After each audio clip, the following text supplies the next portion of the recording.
Amigas e amigos da TV Assembleia, começando mais um Tocantarte. E hoje eu tenho o prazer de trazer ao auditório Sebastião Borba, da Assembleia Legislativa do Tocantins, o empresário do ramo gastronômico e apaixonado por cultura, Luiz Carlos.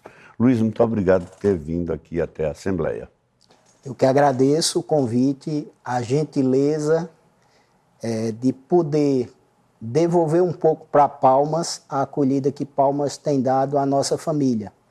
Na verdade, eu cheguei após o meu irmão mais novo, que veio a Palmas primeiro, enxergou aqui um mercado diferenciado e a paixão, né, por aquilo que é da nossa terra, do Nordeste, nos trouxe aqui. Bom, Luiz, você é de Campina Grande, né? Campina Grande, a grande Campina de Paraíba. E Paraíba é um celeiro musical fantástico, né? Exporta artistas, valores, talentos para o mundo inteiro. Podemos falar em Zé Ramalho, em Elba Ramalho e tantos outros. Como que é a vida cultural da Paraíba?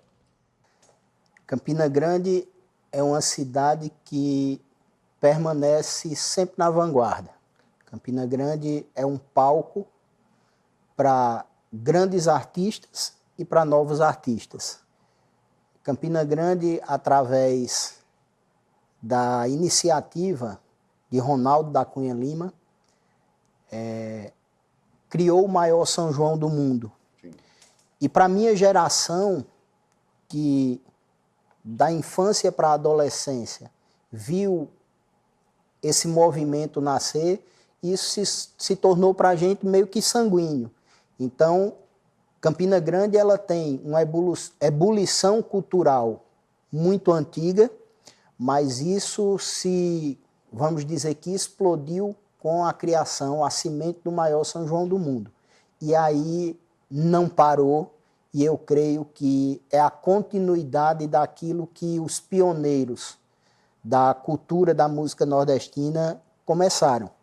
A partir de Gonzaga, que eu digo que a maior indústria do Nordeste, ela não produz outra coisa que não seja música, que não seja cultura. E isso nós devemos a Luiz Gonzaga. Gonzaga criou uma indústria que ainda hoje movimenta alguns milhões de pessoas, exporta forró e grandes forrozeiros para o mundo inteiro, em grandes festivais de música. E Campina Grande não tem o mérito da criação disso, mas Campina Grande é um palco onde se difunde tudo isso. O Campina Grande é berço também de uma pessoa que já partiu, mas que fez muito sucesso no Brasil inteiro, que é Genival Lacerda, né? Que eu tive o prazer de conhecê-lo pessoalmente. Você teve convivência com o Genival? Eu conheci seu Genival, estudei com o Genival Filho, conheço o João Lacerda e conheci Dona Graça, a primeira esposa, e tive, através da amizade de alguns anos de colégio com o Genival Filho, a oportunidade, sim, de frequentar a casa do artista, mas casa de artista, o artista é quem menos pousa, né?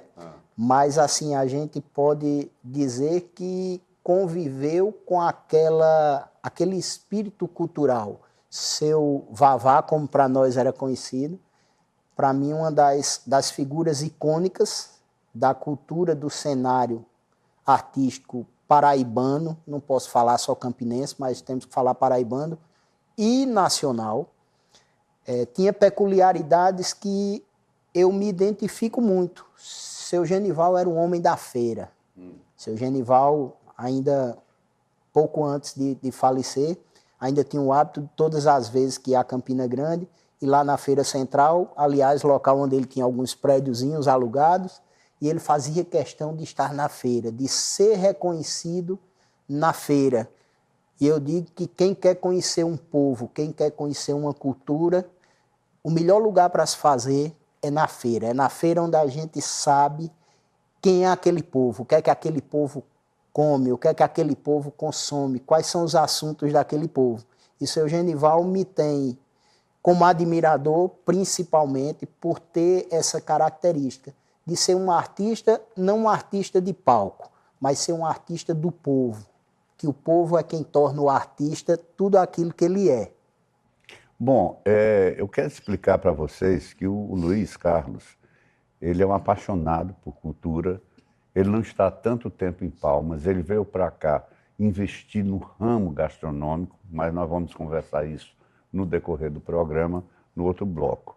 E uma coisa que me despertou a ideia de convidar o Luiz para esse programa foi alguns causos que ele me contou pessoalmente lá no estabelecimento dele a respeito do que ele já falou do Gonzaga, não é isso? Como é que é aquele caso que tu me contou? Aquilo ali é muito bacana. A minha família teve um revés. O irmão mais velho de meu pai teve uma morte trágica e era um jovem promissor. Meu avô, um apaixonado por boa música. Eu não conheci o meu tio, levo o nome dele, mas não o conheci pessoalmente. Meu nome é uma homenagem, na verdade, a ele. E o que eu sei é que meu tio também era um apaixonado pela música de Gonzaga. E meu avô era um homem muito bem relacionado. E ele tinha amizade com um empresário pernambucano chamado Pinga, que foi empresário de grandes artistas, grandes movimentos culturais. E em uma ocasião, Gonzaga esteve na Paraíba e foi levado por essa comitiva para uma propriedade chamada Ilha Sayonara, que pertencia a meu avô, e para passar um dia. E meu avô era um homem que gostava de receber e sabia receber como poucos. E Gonzaga esteve presente na Ilha Sayonara, e minha avó, ainda de luto fechado, já tinha um certo tempo. Quando escutou a movimentação da chegada de Gonzaga, ela se dirigiu à cozinha e chorou, caiu em prantos. E Gonzaga, sensivelmente, escutou aquele choro. Todo mundo, na verdade, queria escutar Gonzaga lá, num momento particular, e creio que teria sido um momento épico, mas muito mais épico se tornou pela essência, pelo coração do artista, mas mais do que do artista, do homem, Luiz Gonzaga. Diz muito sobre ele, que perguntou que pranto, que choro era aquele. E foi explicado que minha avó tinha perdido um filho, havia perdido um filho, que era fã, que gostava das músicas, e que a chegada dele teria trazido à tona essa memória. E ele automaticamente guardou a sanfona e disse que naquele lugar não tocaria, porque a sanfona dele era um símbolo de alegria, e aonde houvesse uma lágrima, a sanfona dele não tocaria. E é um fato que marca muito mais a personalidade do artista, o respeito pela vida, pelo sentimento, até porque ele tinha reveses na própria vida. E diz muito sobre ele e cresce mais a admiração da gente por ele. Você, como paraibano, como é que você classifica a música do pessoal da Paraíba? Eu digo que a raiz do forró verdadeiro, ela não está enraizada no paraibano, ela está enraizada no sertanejo, no nordestino como um todo, principalmente vamos chamar, no quadrilátero, que é Pernambuco, Paraíba, Rio Grande do Norte e Ceará, que são 4 estados do Nordeste, onde a gente tem algumas pequenas diferenças, mas que são, digamos, em até certos aspectos imperceptíveis. Estar no Ceará, estar no Rio Grande do Norte, estar na Paraíba ou em Pernambuco é praticamente como estar num estado só. A comida a gastronomia ela é muito peculiar, é muito parecida, muito parelha. O hábito da música é muito parelho. Então, falar sobre o forró, sobre essa raiz, é falar de uma raiz nordestina. E a Paraíba e Campina Grande, principalmente, não deixa isso morrer. As suas figuras icônicas estão partindo pelo tempo, mas eu acredito sim numa grande renovação. eu acredito que essa essência do forró, do trio do forró pé de serra, da sanfona, do triângulo e da zabumba, ela permanece até porque os grandes palcos hoje, pela necessidade e pelos custos, trazem artistas grandes produções, mas os apaixonados estão lotando os condomínios de luxo nos meses de junho e julho, com trios de forró pé de serra, chegando a tornar essa mão de obra uma mão de obra escassa nesse período. E durante o ano inteiro a gente vê comemorações, aniversários, às vezes casamentos, batizados, onde essa cultura, onde esse forró, onde essa música, ela permanece presente. Então é uma raiz. A Paraíba tem como expoentes Jacques do Pandeiro, tem como Pinto do Acordeon, Genival Lacerda, Marinês. Agora, recentemente, perdemos Bilio de Campina, uma figura antológica, vamos dizer assim, que entra para o cenário dos mitos, mas ainda vivos. Temos Tom Oliveira, ainda temos Elba Ramalho, embora muito afastada da Paraíba, mas sempre é um nome como referência. E há uma renovação. Aquilo que é cultural, aquilo que está entranhado no nosso sangue, aquilo que está, vamos dizer assim, por baixo da unha, ele jamais vai deixar de existir. E é isso que eu acho que faz a grandeza da obra que começou em Luiz Gonzaga. Bom, hoje eu estou conversando com o empresário de gastronomia e apaixonado por cultura, Luiz Carlos. Nós vamos para um rápido intervalo e voltamos já já.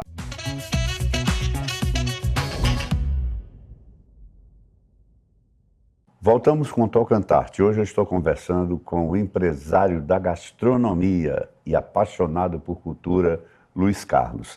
Luiz, eu queria que você falasse agora sobre peculiaridades do sertanejo. Fala aí. O sertanejo, como dizia o poeta, o sertanejo é, antes de mais nada, um forte, né? A vinda para o Tocantins me puxou novamente à memória. Eu já tinha, em algumas outras oportunidades, viajando pelo Brasil, tido esse sentimento. Cheguei aqui no mês de maio, e aí o pessoal falando, né, que já há 1 mês, 2 meses que não havia chuva, e aquela expectativa pela chuva, aquele sofrimento, é muito calor, né, a preocupação com os animais, a preocupação com a lavoura, e eu fico olhando assim, e cada vez mais eu me apaixono pela figura do sertanejo. Porque o sertanejo acostumou a passar 3 anos sem chuva, até 5 anos sem chuva, né? A história das grandes secas, e tá lá, e permanece. Mas, além do sertanejo do homem forte, tem a figura implacável e impagável do matuto, que é uma figura nordestina emblemática, né? E cada estado e cada cidade, eu posso dizer que tem o seu matuto particular, mas que infelizmente, é uma figura que vai entrar em extinção. A modernidade está chegando, né? O sertão continua sendo sertão, o interior continua sendo interior, a gente ainda respira esse ar, mas o matuto original, a tendência é que ele desapareça. E em desaparecendo, eu digo que ele vai deixar de ser uma figura e passará a ser um mito. Né? Tantos matutos que tem por aí emblemáticos, como o Seu Lunga, Seu Antônio Tranca-Rua, né? Figuras que foram ficando conhecidas, e eu digo que foram sintetizadas em alguns personagens do humor, como o personagem do humorista paraibano Nairon Barreto, o Zelezinho. Né? E o Zelezinho, ele nada mais é do que a síntese do homem do cotidiano do interior antigo. Aquele matuto sem instrução, sem escola, mas aquela figura sagaz que aprendeu a entender a vida de maneira própria e prática, sem letras, mas de convivência. E aí, casos e causos extremamente engraçados que vão se tornando emblemáticos no cotidiano do Nordeste. Pois é, e tem figuras assim valorosíssimas, né? Que algumas já partiram, como Patativa do Assaré, Antônio Gonçalves da Silva. Gonçalves da Silva, Patativa, grande Patativa da Saré. Zé Limeira, o poeta do absurdo. Quer dizer, então são figuras maravilhosas. Agora, Luiz, falando em cultura, você já teve a oportunidade de sentir, assim, na pele, a cultura tocantinense, a cultura de Palmas? Para falar a verdade, não. Desde que eu cheguei aqui em Palmas, a vida tem sido trabalho, trabalho e trabalho. Né? O ambiente do Empório do Matuto nos permite e me deu como presente, inclusive, a amizade do jornalista. Né? A amizade da assistente do jornalista e de outras pessoas que, como eu falei no início, sou muito grato. A gente ser bem recebido, a gente ser acolhido a alguns milhares de quilômetros de distância de casa, isso nos faz aplacar a saudade, a falta que a gente sente da terra. Né? Existe uma necessidade de se batalhar todos os dias, mas eu tenho ganho esse presente todos os dias no Empório, convivendo com pessoas que aí sim vão nos mostrando mais ou menos qual é o caminho do lugar. Né? Somos bem recebidos, fomos e continuamos sendo bem recebidos, e temos conhecido pessoas fantásticas e sendo abraçado por pessoas fantásticas, mas culturalmente falando, eu ainda não tive a oportunidade, até pelo pouco tempo, de conhecer a fundo a cultura, embora seja um apaixonado por cultura. Eu acho que sem cultura a gente não tem identidade. Bom, então, como você é um apaixonado por cultura, você podia me confessar um segredo, porque ninguém está vendo nem ouvindo a gente aqui não, tá entendendo? Você nunca teve vontade de escrever, de fazer poesias, de cantar, de tocar? Alguma coisa dessa você deve fazer. Conta esse segredo. Eu posso dizer que o interesse pela cultura nordestina, a admiração pela cultura nordestina, e aí vou dizer que na família de minha mãe existe a cultura do pé rachado, do ser nordestino propriamente dito.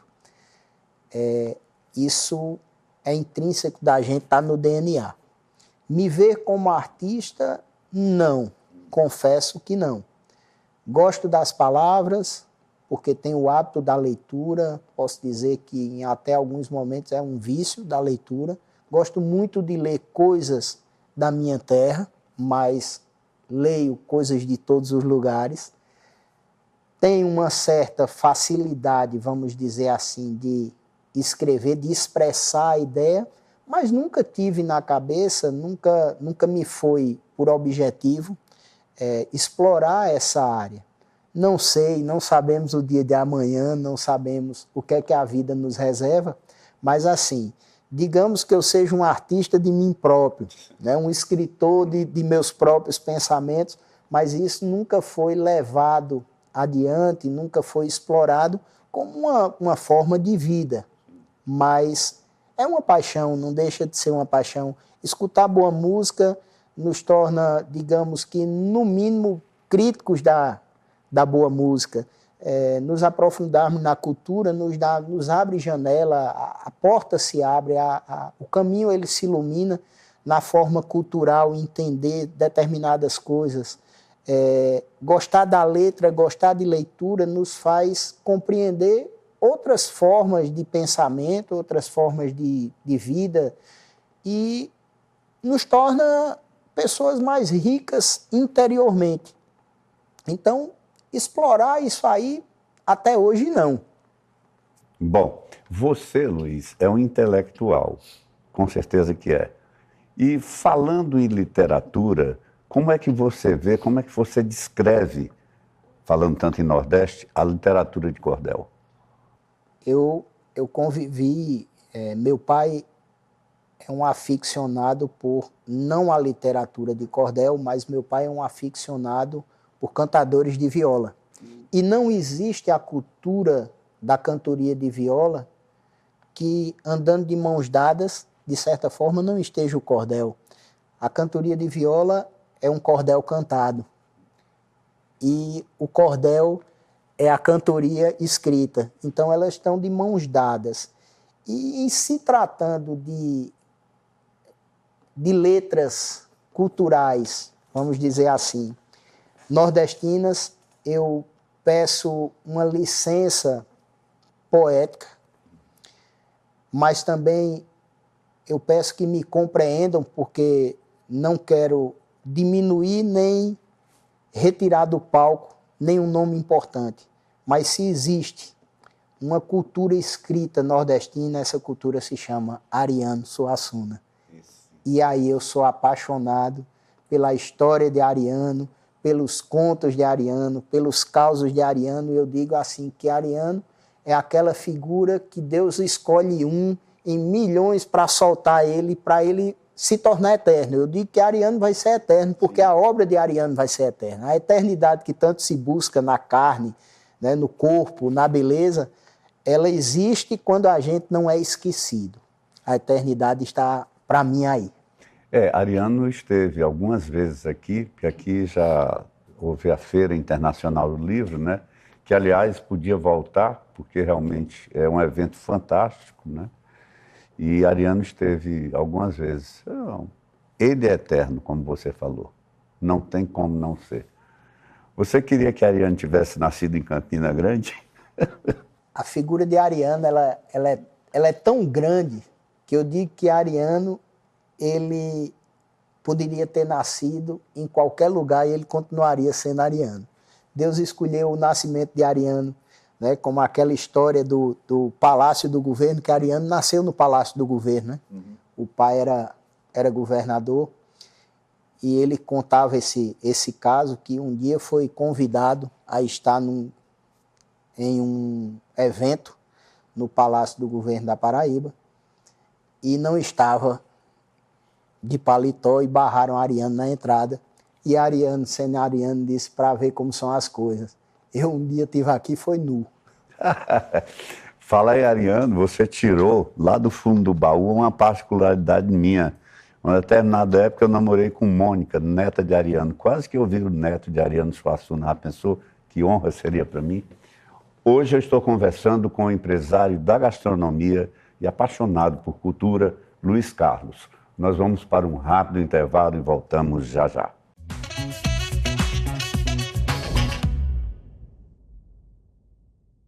Voltamos com o Tocantarte. Hoje eu estou conversando com o empresário da gastronomia e apaixonado por cultura, Luiz Carlos. Luiz, no bloco anterior falávamos sobre Ariano Suassuna. E você pegou na mão de Ariano. O que é que você sentiu na hora que você conheceu e pegou na mão de Ariano? Eu tive a oportunidade 2 vezes de apertar a mão de Ariano Suassuna e, coincidentemente, as 2 vezes dentro de um restaurante. Manuel da Carne de Sol, um restaurante tradicionalíssimo de Campina Grande, uma casa com mais de 50 anos, a primeira vez.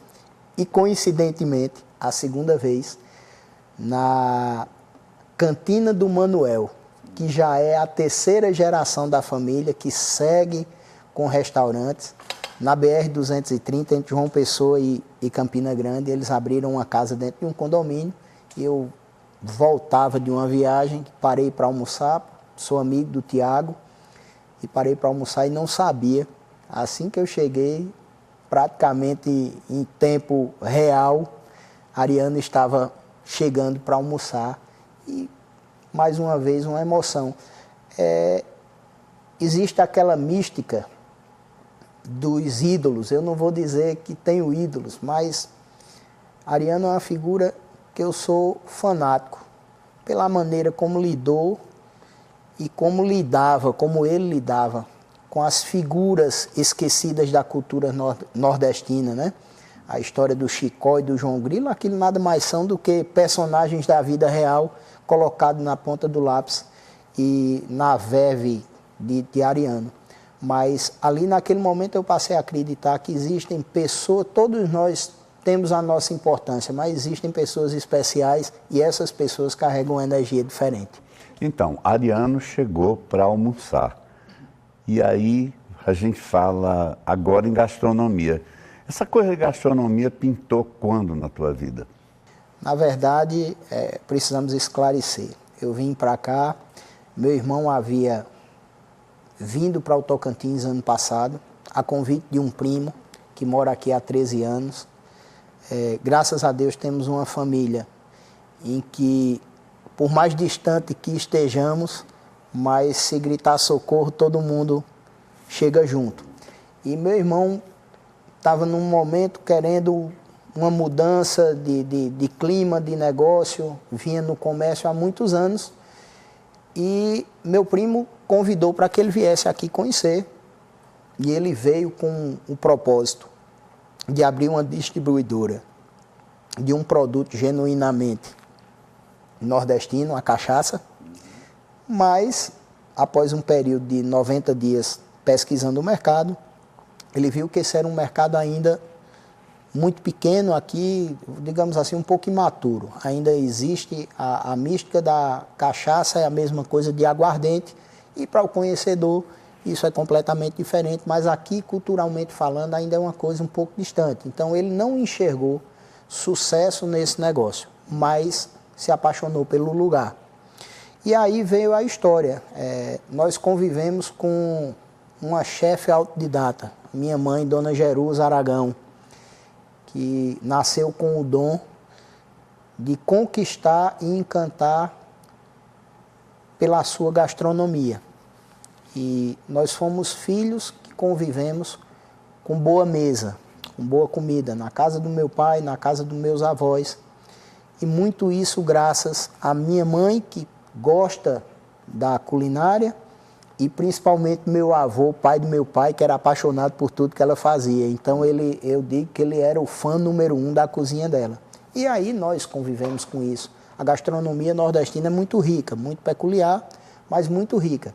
E meu irmão já havia tido uma experiência com um pequeno restaurante no interior da Paraíba. Como era uma atividade que ela se somava à atividade dele do comércio, ele não podia largar um para ficar no outro, e aí ele decidiu, também com a chegada da pandemia, dar uma parada. E aí a ideia se reacendeu na vinda para o Tocantins, e aí nasceu o Empório do Matuto. Muito rapidamente, por haver aqui uma comunidade gigantesca de nordestinos, e eu digo aonde houver nordestino, e as pessoas tiverem uma visão para negócio, que seja voltado para nordestino, você tem números estratosféricos, porque nordestino é feito formiga, né? É muito, é em todo lugar. O nordestino construiu as grandes cidades desse país e agora eu digo que está construindo um grande estado, né? E aí a coisa cresceu muito rápido, uma deficiência que havia de mão de obra e que há de mão de obra no Tocantins, que é uma coisa que nós percebemos, infelizmente, me trouxe aqui, porque existia a boa comida, minha cunhada Daniela, quem comanda, né, a cozinha do Empório do Matuto, é quem é a cabeça daquele negócio, né, ela que desenvolveu através da convivência, tanto com a mãe quanto com a sogra, né, a culinária dela, e foi bem aceita. Mas aonde tem uma boa culinária tem que ter atendimento. E aí meu irmão me fez o convite, e na verdade o Empório do Matuto pertence a ele, né, eu estou ali colaborando, num planejamento de um empreendimento, possível empreendimento, futuramente aqui no Tocantins também. Me sinto hoje abraçado pelo Tocantins e me sinto convidado pelo Tocantins, principalmente por Palmas, para também deixar a nossa contribuição no lugar. Isso é uma troca. As pessoas às vezes veem a situação como, não, eu estou indo para ali ganhar dinheiro. A gente necessita de dinheiro, existe um negócio, existe um mercado, mas eu vejo também por um lado de trazer algo diferente, de deixar algo para o lugar, de construir aqui, principalmente o Tocantins, que é um estado recém-nascido, né?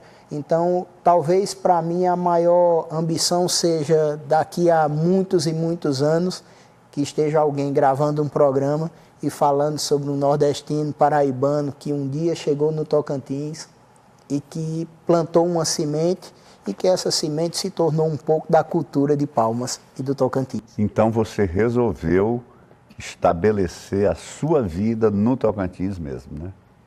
Se o Tocantins continuar me abraçando, me aceitando, eu vim com passagem só de vir. Eu não comprei a passagem de volta. Então, a vida a gente não sabe. A gente está hoje aqui, amanhã pode estar em outro lugar. Mas hoje eu posso dizer que eu enxergo aqui um lugar para viver uma outra vida. Luiz Carlos, muito obrigado por ter vindo à TV Assembleia. Estamos aqui de portas abertas para você sempre, tá bom, meu irmão? Agradeço mais uma vez a oportunidade, agradeço a Palmas, agradeço ao Tocantins, mas principalmente as pessoas que fazem esse lugar estar se tornando o que ele está se tornando. Estou sempre à disposição, o Empório do Matuto está lá como, digamos assim, um candeeiro para quando o nordestino sentir saudade, pelo menos da comidinha de casa, para estar lá presente. Nosso fundo musical vai ser sempre aquele forrozinho bom, é o Flávio José, é o Santana. Na verdade, são os bons artistas nordestinos. Aquela casa é uma casa de nordestinos para o mundo inteiro, mas principalmente para os nordestinos que estão com saudade de casa. Olha aí, valeu Luiz Carlos, muito obrigado, que Deus te acompanhe sempre. E gastronomia é cultura, é o que eu sempre digo. E você vai encontrar o Luiz, vai bater papo e vai ver a enciclopédia que esse rapaz aqui é, viu? Obrigadão, Luiz. E você, se quiser me seguir no Instagram, é @elderpeixoto_oficial. Esse programa que você está vendo aqui na TV Assembleia, você vê também no meu site, www.blogdohp.com. Lá você vê, revê, tem um link direto para o YouTube e você pode distribuir para o mundo inteiro. Distribua esse programa aqui para o povo saber mais o que é cultura nordestina. Até o nosso próximo encontro.